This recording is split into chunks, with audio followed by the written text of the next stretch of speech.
Film की शुरुआत होती है 1981 के सेमारांग शहर से। आज अंबारमंगुन होटल में निंगरुम के काम का पहला दिन है। मैनेजर उसे सेकंड फ्लोर साफ करने को कहता है, लेकिन थर्ड फ्लोर पर जाने से सख्ती से मना करता है क्योंकि वहां रिनोवेशन का काम चल रहा है। निंगरुम जब सेकंड फ्लोर साफ कर रही होती है तब उसे थर्ड फ्लोर से किसी के रोने की आवाज सुनाई देती है। आवाज का पीछा करते हुए निंगरुम थर्ड फ्लोर पर आ जाती है। थर्ड फ्लोर बंद था, इसलिए वो अपने बालों से एक क्लिप निकालकर दरवाजा खोलने की कोशिश करती है, लेकिन जब वो फेल होकर वापस आने लगती है तो अचानक दरवाजा अपने आप खुल जाता है।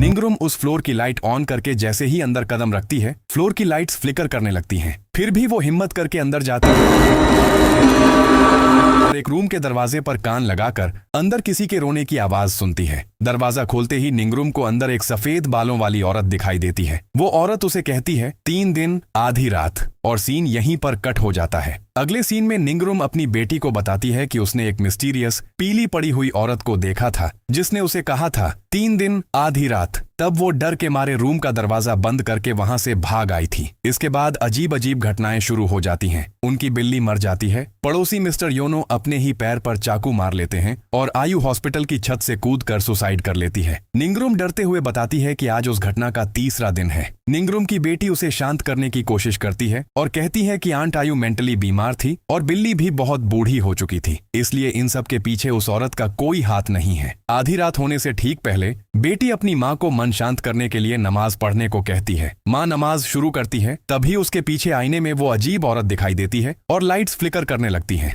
बाहर भी भयंकर तूफान शुरू हो जाता है। निंगरुम के सजदे में जाते ही वो औरत आईने से बाहर निकल आती है। निंगरुम को उस औरत की प्रेजेंस फील होती है। खैर, वो अपनी नमाज पूरी करती है और पीछे मुड़कर चेक करती है, पर वहां कोई नहीं होता। लेकिन जब वो नमाज के कपड़े अलमारी में रखने लगती है तो अलमारी के दरवाजे पर उस अजीब औरत की परछाई उभर कर आती है। इससे निंगरुम बुरी तरह डर जाती है और ब्लैंकेट ओढ़कर सो जाती है। ठीक तभी उसे सुनाई देता है 3 दिन आधी रात, और उसी वक्त कोई चीज उसके ऊपर झपट्टा मारती है। माँ की चीख सुनकर बेटी दौड़ती हुई आती है और अपनी माँ को खून से लथपथ फर्श पर पड़े हुए देखती है और सीन यहीं कट हो जाता है। इसके बाद 3 दिन बाद का सीन दिखाया जाता है। यहाँ हम रैना और फे नाम की 2 बहनों को देखते हैं। फे अपनी बहन रैना को नींद से जगाती है। रैना बताती है कि वो अपने पापा का सपना देख रही थी जिनकी 2 महीने पहले डेथ हो चुकी थी। कुछ ही देर में रैना और फे सेमारंग शहर में एंटर करती हैं और वो अंबरमंगुन होटल पहुंचती हैं। फे हैरान होती है कि उनके पापा पहले कभी उन्हें यहाँ लेकर क्यों नहीं आए। रैना बताती है कि यह होटल 1950s में बनाया गया था, लेकिन काम खत्म होते ही इसे खोला नहीं गया था।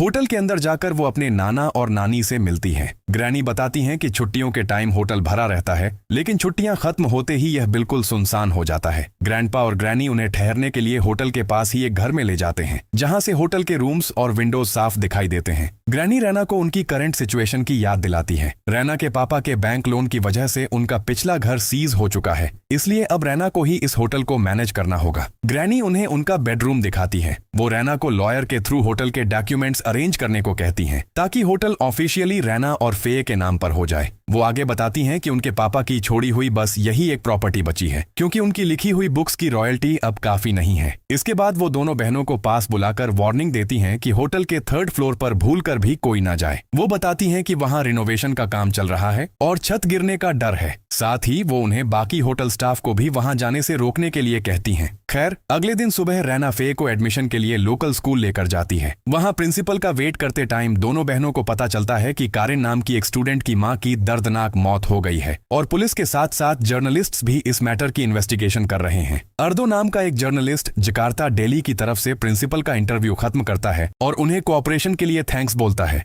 यहीं अर्दो और रैना आमने सामने आते हैं। वो दोनों एक दूसरे को पहले से जानते थे और 6 महीने पहले ही उनका ब्रेकअप हुआ था। अर्दो कॉफी पीते हुए उससे बात करना चाहता है, लेकिन रैना काम का बहाना बनाकर वहां से निकल जाती है। जाने से पहले अर्दो रैना को वार्न करता है कि यह शहर अब सेफ नहीं है। 4 दिन पहले एक स्टूडेंट की मां को बेरहमी से उसकी स्किन उधेड़कर मार डाला गया। उस मरी हुई औरत की बेटी इस मर्डर की इकलौती आई विटनेस है, लेकिन ट्रॉमा की वजह से वो कुछ बोल नहीं रही है। अर्दो बताता है कि वो इन्वेस्टिगेशन के सिलसिले में विक्टिम के वर्क प्लेस पर जा रहा है और रैना से पूछता है कि क्या उसे अंबरमंगुन होटल का एड्रेस पता है। अगले सीन में वो होटल आ जाते हैं। होटल में ग्रैनी रैना के सामने कन्फेस करती है कि निंगरुम इस होटल में ही काम करती थी। रैना गुस्सा होती है कि ग्रैंडपा और ग्रैनी ने इस बारे में उन्हें पहले क्यों नहीं बताया। अर्दो अपनी इन्वेस्टिगेशन के लिए इस होटल में ही एक रूम बुक कर लेता है। उस रात फे नमाज पढ़ने के बाद रैना से अर्दो के बारे में बात करती है। यहाँ रिवील होता है कि रैना ने अर्दो से झूठ बोला था कि उसे बच्चे नहीं चाहिए, जबकि असली सच यह था कि रैना फिजिकली कभी मां नहीं बन सकती। अर्दो एक अनाथ था, इसलिए वो एक प्यारी सी फैमिली चाहता था और रैना यह बात जानती थी कि वो उसे यह सब नहीं दे पाएगी, इसीलिए उसने अर्दो से ब्रेकअप कर लिया था। फे रैना को तसल्ली देती है और कहती है कि पिछला 1 साल उनके लिए बहुत मुश्किलों भरा रहा है, फिर भी उसे ऊपर वाले पर से भरोसा नहीं खोना चाहिए और दुआ करनी चाहिए। इसके बाद रैना छत पर जाती है। अचानक उसे वहां से होटल के 3rd फ्लोर पर आग लगती हुई दिखाई देती है। वो तुरंत भागकर 3rd फ्लोर पर आती है और वहां का दरवाजा खोलने की कोशिश करती है।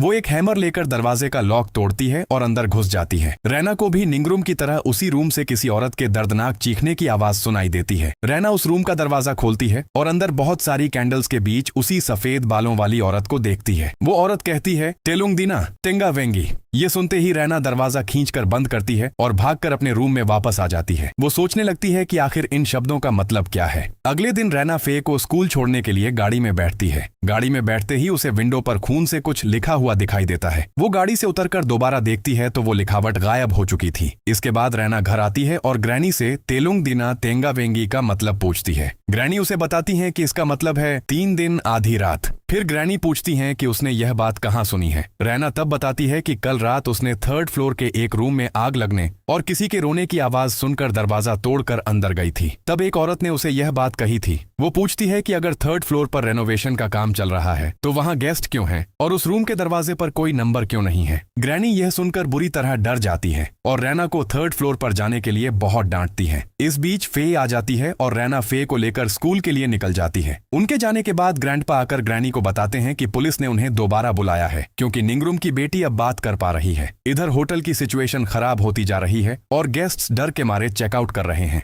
ग्रैनी भी ग्रैंडपा को बताती हैं कि रैना ने 3rd फ्लोर का वो दरवाजा खोल दिया है, जिसे सुनकर ग्रैंडपा बुरी तरह घबरा जाते हैं। उधर रैना वापस आकर देखती है कि रिसेप्शन पर बहुत से लोग चेकआउट करके जा रहे हैं। इसी बीच रूम नंबर 13 से फ्रेश टॉवल के लिए फोन आता है। रैना खुद रूम नंबर 13 में टॉवल देने जाती है। जब वो दरवाजा नॉक करती है तो अंदर से कोई उसे आने के लिए कहता है। रैना को रूम में कोई नहीं दिखता तो वो आवाज लगाती है कि क्या बाथरूम में कोई है। खैर, जैसे ही वो पलटती है बाथरूम का दरवाजा खुल जाता है और अंदर से किसी औरत के रोने की आवाज सुनाई देती है। लेकिन रैना जब बाथरूम में झांक कर देखती है तो वहाँ कोई नहीं होता। अचानक रूम का टेलीफोन बज उठता है। फोन उठाते ही दूसरी तरफ से आवाज आती है, अगर मैं बाथरूम में नहीं हूँ तो कहाँ हूँ। रैना यह सुनते ही डर कर फोन काट देती है और तुरंत रिसेप्शन पर कॉल करके पूछती है कि क्या रूम नंबर 13 में कोई गेस्ट रुका है। रिसेप्शन से बताया जाता है कि वहां कोई नहीं है। यह सुनकर वो डर के मारे जल्दी से वहां से निकलने की कोशिश करती है। ठीक तभी पर्दे के पीछे वो औरत नजर आती है और बेड उठाकर उसकी तरफ फेंक मारती है। रैना किसी तरह जान बचाकर रूम से बाहर भागती है। तभी अर्दो वहां आ जाता है और रैना को शांत करने की कोशिश करता है। रैना कहती है कि उसने अंदर कुछ देखा है,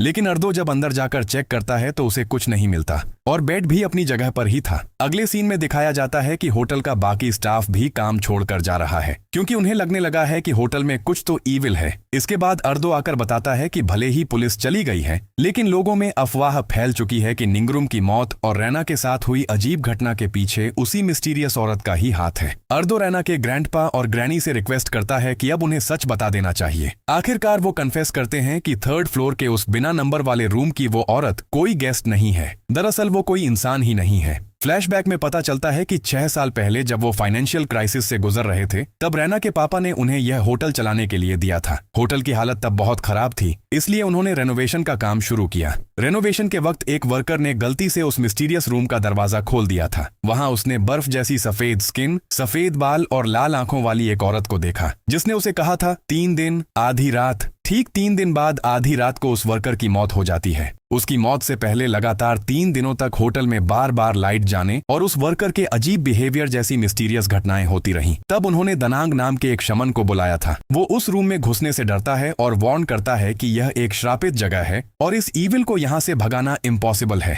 वो सख्त हिदायत देता है कि यह दरवाजा अब दोबारा कभी न खोला जाए। इसके बाद से उन्होंने 3rd फ्लोर को पूरी तरह बंद कर दिया था। निंगरूम के दरवाजा खोलने से पहले तक एक लंबे अरसे तक सब कुछ ठीक चल रहा था। निंगरूम के दरवाजा खोलने के बाद उन्होंने उन्होंने डर के मारे वहां और एक्स्ट्रा लॉक्स लगा दिए थे। होटल का बिजनेस बर्बाद होने के डर से उन्होंने उस वर्कर की मौत की बात छुपा कर रखी। यहाँ तक कि रैना के पापा को भी इस मिस्ट्री के बारे में कुछ नहीं बताया। ग्रैंडपा बताते हैं कि उन्होंने इस राज को इसलिए किसी को नहीं बताया क्योंकि ऐसा करने से उनका बिजनेस पूरी तरह ठप्प हो जाता। रैना कहती है कि जैसे ही फे स्कूल से वापस आएगी वो उसे स्ट्रिक्टली वार्न कर देगी कि वो 3rd फ्लोर का वो रूम भूल कर भी न खोले। इधर स्कूल की बायोलॉजी क्लास में टीचर फे को स्टोर रूम से कुछ इक्विपमेंट्स लाने को कहती हैं। फे अकेली स्टोर रूम में जाती है। जब वो जरूरी चीजें निकाल रही होती हैं तो अचानक वहां रखे एक डमी के ऊपर से कपड़ा सरक जाता है। फे तुरंत उस डमी को दोबारा ढक देती है। तभी कोई उसका नाम पुकार कर आवाज देता है, लेकिन उस रूम में उसके अलावा कोई नहीं था। जब बार बार कोई उसका नाम पुकारने लगता है तो फे बुरी तरह डर जाती है। वो घबराकर रूम से बाहर भागने की कोशिश करती है, लेकिन दरवाजा लॉक हो चुका था। तभी वो डमी खून से सना एक हाथ बाहर निकालता है और सीजर लेकर उसकी तरफ आगे बढ़ने लगता है। फे किसी तरह वहां से जान बचाकर रूम से बाहर भागती है।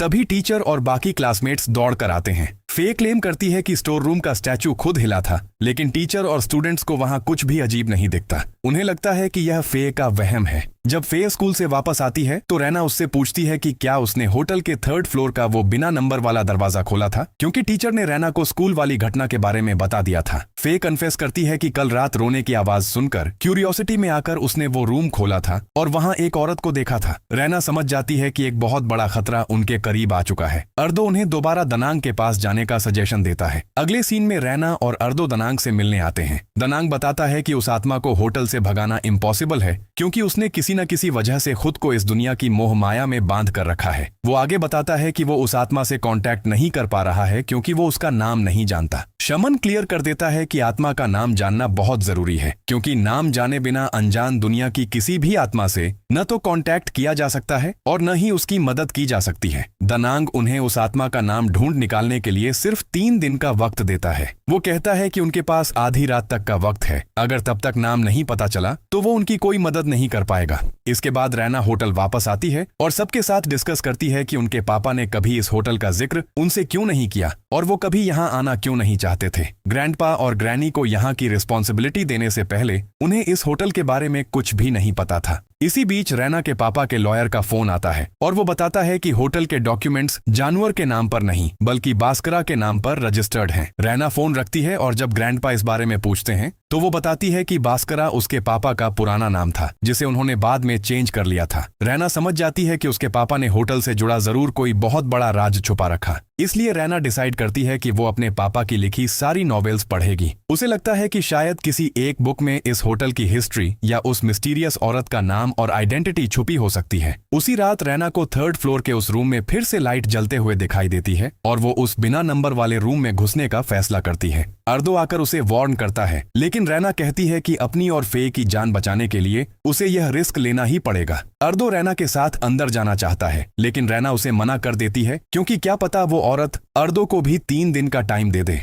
खैर, फे रैना के साथ आने के लिए तैयार हो जाती है ताकि जल्दी से जल्दी तलाशी ली जा सके। रैना अर्दो को बाहर ही वेट करने के लिए कहती है। वो दोनों रूम के अंदर जाती हैं। फे कैंडल जलाती है और दोनों बहनें मिलकर तलाशी शुरू करती हैं। तलाशी लेते लेते फे बाथरूम में आ जाती है और वहां आईने में अपने ठीक पीछे उसी औरत को खड़ी देखती है। इधर रैना को बेड के नीचे एक टूटी हुई टाइल दिखती है और उसके अंदर से उसे एक नोट मिलता है जिस पर एंजल लिखा हुआ था। अचानक रैना को एक आवाज सुनाई देती है और वो जाकर देखती है कि फे अपना ही सर पटक रही है। रैना जैसे ही फे के पास जाती है, फे कहती है, मरते दम तक तड़पती रहो, और एक भयानक रूप में रैना पर झपट्टा मारती है। चीख सुनकर अर्दो दौड़ते हुए अंदर आता है। अर्दो जैसे ही फे को रोकने की कोशिश करता है, फे उसे उठाकर दूर फेंक देती है। खैर, आखिर में अर्दो किसी तरह फे को होश में लाने में कामयाब हो जाता है। ठीक तभी वो औरत फिर से वहां सामने आ जाती है और कहती है, 3 दिन आधी रात। ये सुनते ही वो लोग तेजी से वहां से बाहर निकल आते हैं। अगले दिन सुबह रैना फे को आराम करने के लिए कहती है क्योंकि फे के पैर की हड्डी क्रैक हो गई थी। तभी उन्हें आईने पर खून से लिखा हुआ नंबर 2 दिखाई देता है। अगले सीन में रैना अर्दो को बताती है कि उसने उस रूम में एंजल लिखा हुआ नोट और औरतों के कपड़े और जूते देखे हैं। अर्दो को यकीन हो जाता है कि वहां जरूर कोई औरत रहती थी और हो सकता है कि रैना के पापा उस औरत को जानते हों। इसी बीच ग्रैंडपा और ग्रैनी आकर उन्हें फटे हुए पेपर के कुछ पीसेस देते हैं जो होटल के अलग अलग रूम साफ करते वक्त फर्श की टूटी हुई टाइल्स के नीचे से मिले थे। अर्दो समझ जाता है कि यह एक पजल की तरह है जिसे जोड़ने पर कोई जरूरी क्लू मिल सकता है। वो सारे पेपर के टुकड़ों को इकट्ठा करके जोड़ते हैं और उन्हें एक लव लेटर मिलता है। यह लेटर जैस्मिन नाम की एक औरत ने अपने प्यार बास्करा यानी रैना के पापा को लिखा था। लेटर में उनकी पहली मुलाकात की यादें और हमेशा साथ रहने की तड़प लिखी हुई थी। लेटर में पाइन फॉरेस्ट का जिक्र पढ़कर रैना श्योर हो जाती है कि थर्ड फ्लोर वाली वो औरत और कोई नहीं बल्कि जैस्मिन ही है। वो ग्रैंडपा से पूछती है कि क्या आसपास कोई पाइन फॉरेस्ट है। ग्रैंडपा बताते हैं कि 4 किलोमीटर गाड़ी चलाने और 3 किलोमीटर पैदल चलने के बाद एक पाइन फॉरेस्ट आएगा। रैना और अर्दो इस राज की तलाश में वहां निकल जाते हैं। फॉरेस्ट के अंदर उन्हें सफेद फूल दिखाई देते हैं। लेटर में लिखे नॉर्थ का सफेद हिस्से की तलाश में वो फॉरेस्ट की ओर गहराई में जाते हैं। वहां वो एक नाव वाले को आवाज देते हैं। रैना और अर्दो जब उससे उन सफेद फूलों के सोर्स के बारे में पूछते हैं तो वो बूढ़ा आदमी बताता है कि ये फूल उसके गांव से आए हैं। पर्जो नाम का वो बूढ़ा आदमी उन्हें अपनी नाव में बिठाकर अपने गांव ले जाते वक्त बताता है कि इस गांव का नाम व्हाइट फ्लावर विलेज है। वो उन्हें गांव के मुखिया मिस्टर सोएमार्दी के पास ले जाने का ऑफर देता है। पर्जो बताता है कि वो खुद ट्रांसलेटर का काम करेगा क्योंकि मुखिया सिर्फ लोकल लैंग्वेज में ही बात करते हैं। अर्दो और रैना मुखिया से मिलकर सेमारंग के उस बेरहम मर्डर के बारे में बताते हैं जहां विक्टिम की स्किन उधेड़ दी गई थी। वो कॉन्फिडेंटली कहते हैं कि खूनी कोई इंसान नहीं बल्कि एक आत्मा है जो पास्ट में इसी गांव में रहती थी। पर्जो मुखिया को पूरी बात ट्रांसलेट करके समझाता है। अर्दो उस आत्मा का डिस्क्रिप्शन देता है, सफेद बाल, सफेद स्किन और लाल आंखें। मुखिया सब सुनकर कहते हैं कि वो ऐसे किसी इंसान को नहीं जानते और इस बारे में उन्हें कुछ नहीं पता। अर्दो और रैना डिसअपॉइंट होकर वापस लौटने का फैसला करते हैं। उनकी बातें मुखिया की पत्नी छुपकर सुन रही थी जिसे अर्दो नोटिस कर लेता है। मौसम खराब होने और नदी पार करना डेंजरस होने की वजह से पर्जो उन्हें उस रात अपने घर रुकने का इन्विटेशन देता है। वो मान जाते हैं। अगले सीन में अर्दो रैना की हिम्मत बढ़ाता है और कहता है कि उनके पास अभी भी वक्त है। रैना अपनी लाइफ की डीप फ्रस्ट्रेशन और ऊपर वाले पर से विश्वास उठ जाने की बात शेयर करती है। वो बताती है कि अपने मॉम डैड की बीमारी के वक्त उसने बहुत प्रेयर्स की थी पर कोई फायदा नहीं हुआ और अब सेमारंग में एक नई लाइफ शुरू करने आने के बाद भी वो अब खुद और अपनी बहन की मौत के आमने सामने खड़ी है। अर्दो रैना को समझाने की कोशिश करता है कि शायद यह मुश्किल इम्तिहान उसे और स्ट्रांग बनाने के लिए ऊपर वाले का ही कोई प्लान है। अर्दो कन्फेस करता है कि जब उसकी अपनी बीवी मरी थी तो वो भी ऊपर वाले से बहुत नाराज था, लेकिन अब उसे यकीन है कि इंसान की लाइफ में आने वाले दुख दर्द असल में ऊपर वाले की तरफ से एक टेस्ट होते हैं जो इंसान को गुनाहों से आजाद करते हैं। इसी बीच वो बाहर मुखिया सोएमार्दी और उसकी पत्नी को झगड़ते हुए देखते हैं। सोएमार्दी अपनी पत्नी को सख्त मना करता है कि वो बाहर वालों को कोई भी सीक्रेट न बताए। अर्दो और रैना समझ जाते हैं कि मुखिया जरूर कुछ छुपा रहा है। इस मौके का फायदा उठाकर वो घर के अंदर तलाशी लेते हैं। वहां उन्हें उस औरत का एक स्केच मिल जाता है। तभी सोएमार्दी की पत्नी चुपके से उनके पास आती है और कुछ सच बताने के लिए तैयार हो जाती है। सोएमार्दी की पत्नी जो कहती है उसे पर्जो ट्रांसलेट करके बताता है कि उस लड़की का नाम मैनोएर था जो दरअसल मुखिया की ही बेटी थी। पैदाइश के वक्त उसका रंग मैनोएर फूल की तरह बिल्कुल सफेद था, इसलिए उसका यह नाम रखा गया था। मैनोएर का जन्म एक आधी रात को हुआ था। उसकी रेयर फिजिकल कंडीशन की वजह से गांव के बच्चे उसे शैतान की औलाद कहकर चिढ़ाते थे और उसकी बेइज्जती करते थे। समाज के तानों के डर से सोएमार्दी अपनी ही बेटी से नफरत करता था। वो मैनोएर को घर के अंदर कैद रखता था और अक्सर उसे बुरी तरह पीटता था। अकेली मैनोएर अपनी इस तन्हा लाइफ में अपनी ही इमेजिनरी दुनिया में खोई रहती थी। उसे नाचना और खेलना बहुत पसंद था। आखिरकार 20 साल की उम्र में वो गांव छोड़कर चली गई और फिर कभी वापस नहीं आई। अगले दिन फे को तीसरे दिन का रिमाइंडर दिखाई देता है और इसी बीच अर्दो और रैना होटल वापस आ जाते हैं और ग्रैंडपा ग्रैनी को उस आत्मा का असली नाम बताते हैं, मैनोएर बिनती सोएमार्दी। अगले सीन में दिखाया जाता है कि तांत्रिक दनांग अपनी रिचुअल शुरू करता है। ऊपर वाले की परमिशन लेकर वो मैनोएर की लाइफ और डेथ का राज सबके सामने लाने की कोशिश करता है। एक फ्लैशबैक में दिखाया जाता है कि मैनोएर पाइन फॉरेस्ट में जाकर बेहोश हो जाती है। तब पाइन फॉरेस्ट से बास्करा उसे बचाकर इस होटल में ले आता है। बास्करा उसे बताता है कि उसके मॉम डैड गुजर चुके हैं और वो अकेला इस होटल को मैनेज नहीं कर पा रहा है। वो मैनोएर को होटल में ही रुकने का ऑफर देता है। बास्करा मैनोएर को पहनने के लिए अपनी माँ की ज्वेलरी देता है। धीरे धीरे उन दोनों के बीच प्यार हो जाता है। इसके बाद बास्करा बिजनेस के सिलसिले में जकार्ता चला जाता है। मैनोएर उसका वेट करती है और एक लेटर लिखती है। बास्करा के साथ एक पजल गेम खेलने के लिए वो उस लेटर के टुकड़े टुकड़े करके उन्हें टूटी हुई टाइल्स के नीचे छुपा देती है। लेकिन बहुत दिन वेट करने के बाद भी जब बास्करा वापस नहीं आता तो मैनोएर उसे ढूंढने जकार्ता चली जाती है। वहां वो बास्करा को किसी और औरत के साथ देख लेती है।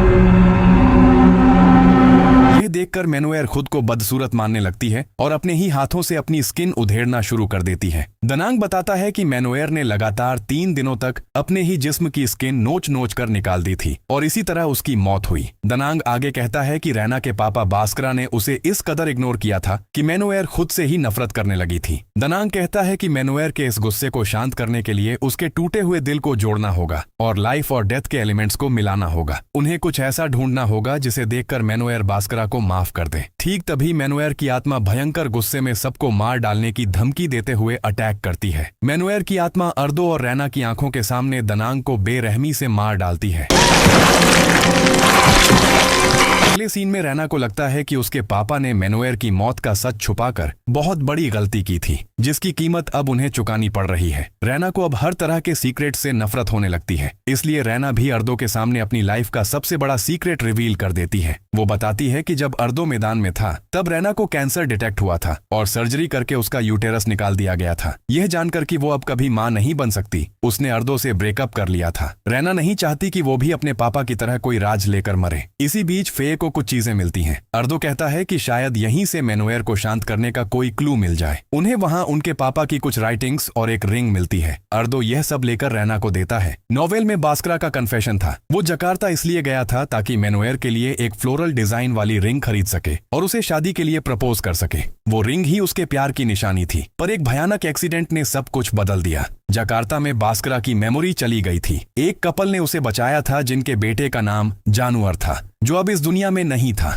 उन्होंने बास्करा को ही अपना बेटा जानवर मान लिया और किसी दूसरी लड़की से उसकी शादी करवा दी। जानवर बनकर कई साल बिताने के बाद अचानक बास्करा की मेमोरी वापस आती है। वो पागलों की तरह सेमारंग में मैनुएर के पास भागा आता है, लेकिन वहां उसे सिर्फ मैनुएर की डेड बॉडी मिलती है। बास्करा दुख में पूरी तरह टूट जाता है और खुद को कोसता है कि उसने अपने प्लान के बारे में मैनुएर को पहले क्यों नहीं बताया। उसने मैनुएर की डेड बॉडी को होटल के नीचे बनी एक टनल में दफना दिया था और दीवार पर एक फूल का निशान उकेर दिया था। उसके बाद से बास्करा ने अपनी पुरानी आइडेंटिटी मिटा दी और जानवर बनकर एक नई जिंदगी शुरू की। पर अपने उस सीक्रेट प्यार की कहानी को वो अपनी नोवेल के पन्नों पर लिख गया था। पूरा सच जानने के बाद फे कहती है कि मैनुएर जानती ही नहीं थी कि पापा उससे कितना प्यार करते थे। अगर मैनुएर को यह पता चल जाए कि बास्करा ने उसे छोड़ा नहीं था बल्कि उसकी मेमोरी चली गई थी, तो शायद उसकी आत्मा शांत हो जाए। अर्दो कहता है कि वो लोग मैनुएर के स्केलेटन को ढूंढकर उस फ्लोरल रिंग को स्केलेटन की उंगली में पहना देंगे, क्योंकि यही एक चीज है जो लाइफ और डेथ की दोनों दुनिया को मिला सकती है। इसके बाद ग्रैंडपा उन्हें होटल के पीछे बनी अंडरग्राउंड टनल में ले जाते हैं। रात के 9 बज चुके थे और आधी रात होने से पहले उन्हें वो कब्र ढूंढनी थी। अर्दो और रैना टनल के अंदर जाते हैं और अलग अलग होकर दीवार पर उकेरे गए उस फूल के निशान को ढूंढने लगते हैं। तभी अर्दो के ठीक पीछे मैनुएर की सोल दिखाई देती है। अचानक अर्दो रैना को आवाज देता है। रैना पास आकर देखती है कि अर्दो मिट्टी खोद रहा है और दीवार पर एक फूल का निशान बना हुआ है। उधर होटल में ग्रैंडपा ग्रैनी फे के साथ मिलकर प्रेयर्स कर रहे थे। इधर ये दोनों मिलकर मिट्टी खोदते हैं पर उन्हें कुछ नहीं मिलता। रैना को शक होता है और वो रिंग निकालकर दीवार के निशान से मैच करती है। तब उसे समझ आता है कि यह फूल अलग है। ठीक तभी अर्दो पजेस्ट हो जाता है और रैना पर अटैक कर देता है। रैना खुद को बचाने की कोशिश करती है और किसी तरह जान बचाकर वहां से भाग निकलती है। वो एक दीवार के पीछे छुप जाती है, लेकिन यहाँ भी मैनुएर की आत्मा उसे ढूंढ लेती है और उस पे हमला करती है। रैना दोबारा भागकर उसी गड्ढे के पास आ जाती है और एक शॉवेल उठा लेती है। जैसे ही अर्दो उसके पास आता है, रैना उसे मारकर बेहोश कर देती है और अकेली ही मैनुएर की कब्र ढूंढना शुरू कर देती है। बहुत ढूंढने के बाद भी जब उसे कब्र नहीं मिलती तो वो पूरी तरह टूट जाती है। तभी उसे अपने बैग में ग्रैंडपा ग्रैनी की तरफ से रखा एक नोट मिलता है, जिस पर लिखा था कि शायद यह तुम्हारी आखिरी नमाज हो। उसकी ग्रैनी ने उसके बैग में नमाज पढ़ने के कपड़े रख दिए थे। वहां पानी न होने की वजह से रैना तयम्मुम करती है और नमाज पढ़ना शुरू करती है। नमाज के बाद रैना अल्लाह से माफी मांगती है और मदद की दुआ करती है। इसके बाद वो फिर से उस फूल के निशान को ढूंढने लगती है और आखिरकार उसे वो मिल जाता है। इधर अर्दो एक बार फिर से पजेस्ट हालत में होश में आ जाता है। टाइम बहुत कम बचा था। रैना जल्दी जल्दी कब्र खोदना शुरू करती है। उधर होटल में ग्रैंडपा ग्रैनी रैना और अर्दो की सेफ्टी के लिए ऊपर वाले से गिड़गिड़ाते हैं। रैना बहुत मिट्टी खोदने के बाद आखिरकार उस स्केलेटन को बाहर निकालने में कामयाब हो जाती है, पर इससे पहले कि वो स्केलेटन के हाथ में रिंग पहना पाती, अर्दो उस पर फिर से अटैक कर देता है। खैर, रैना अर्दो से मुकाबला करती है और जैसे तैसे स्केलेटन की उंगली में रिंग पहना देती है। रिंग पहनाते ही अर्दो रैना को छोड़ देता है और उसे होश आ जाता है। इसके बाद मेनोएर की आत्मा को मुक्ति मिल जाती है और उस ईविल पावर का असर पूरी तरह खत्म होने लगता है। फिर वो टनल से बाहर आ जाते हैं। अगले दिन रैना और उसकी फैमिली पुलिस को पूरा सच बता देती है। अर्दो भी अपने रिपोर्टिंग के काम के लिए जकार्ता वापस लौटने की तैयारी करता है। रैना अर्दो से पूछती है कि उसने इतने दिनों तक यह सब छुपाकर क्यों रखा। अर्दो बताता है कि उसे उनके रिश्ते के फ्यूचर को लेकर डर था। अर्दो रैना को बताता है कि वो उसे हर हाल में प्यार करता है, यह जानते हुए भी कि रैना कभी मां नहीं बन सकती। अर्दो उसे शादी के लिए प्रपोज करता है। वो कहता है कि दुनिया में बहुत से अनाथ बच्चे हैं, अगर वो चाहें तो उन्हें अडॉप्ट करके एक प्यारी सी फैमिली बना सकते हैं। रैना इसके लिए मान जाती है और वो दोनों फिर से एक हो जाते हैं। उस रात अर्दो अंबार मंगुन होटल में रुका हुआ था। तभी रैना का कॉल आता है। अर्दो उसे बताता है कि उसने शादी के डॉक्यूमेंट्स और रैना के लिए एक जॉब इंटरव्यू का अरेंजमेंट कर लिया है। दोनों मिलकर प्लान बनाते हैं कि अगले दिन सुबह ब्रेकफास्ट की टेबल पर वो सबको अपनी शादी की खुशखबरी देंगे। बात खत्म करके जैसे ही अर्दो फोन रखता है, अचानक फोन दोबारा बज उठता है। अर्दो समझता है कि रैना ने कॉल किया है और वो फोन उठाता है, लेकिन दूसरी तरफ से कोई आवाज नहीं आती। अचानक रूम का माहौल भारी होने लगता है और उसे दोबारा एक आवाज सुनाई देती है, 3 दिन आधी रात। तभी अर्दो को आईने में मेनोएर की आत्मा दिखाई देती है, जो धीरे धीरे उसके करीब आ रही थी। पास आते आते वो और भी भयानक रूप ले लेती है। आईने से बाहर निकल आती है,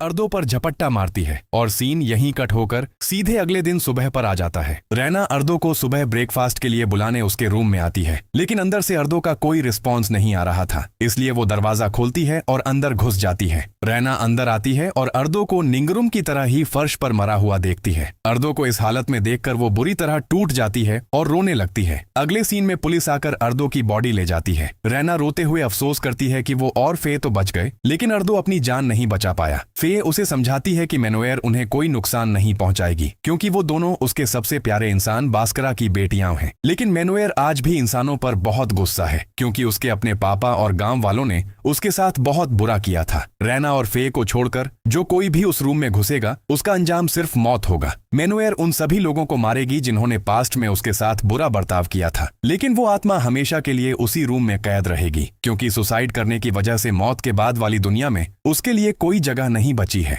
रैना हैरान होती है कि आखिर फे को यह सब बातें कैसे पता। तभी फे के अंदर से मेनोएर बोल उठती है। वो रैना से कहती है कि वो उसे कभी चोट नहीं पहुंचाएगी और बास्करा की बेटी होने के लिए वो उसे थैंक्स बोलती है। ये देखकर रैना बुरी तरह डर जाती है। खैर, कुछ ही देर में फे फिर से बिल्कुल नॉर्मल हो जाती है। इसके बाद वो हमेशा के लिए इस होटल को छोड़ देते हैं और मेन गेट पर एक साइन बोर्ड लटका देते हैं कि यह होटल अब बंद है और फॉर सेल है। कुछ दिनों बाद 2 पुलिस ऑफिसर्स अंबार मंगुन होटल में इन्वेस्टिगेशन के लिए आते हैं। उन्हें 3rd फ्लोर के उस बिना नंबर वाले रूम की मिस्ट्री सिर्फ एक अफवाह लगती है, इसलिए वो वहां जाकर चेक करने का फैसला करते हैं। जैसे ही वो उस रूम का दरवाजा खोलते हैं, एक बार फिर से मेनोएर की आत्मा बोल पड़ती है, 3 दिन आधी रात। और यह मूवी यहीं पर खत्म हो जाती है।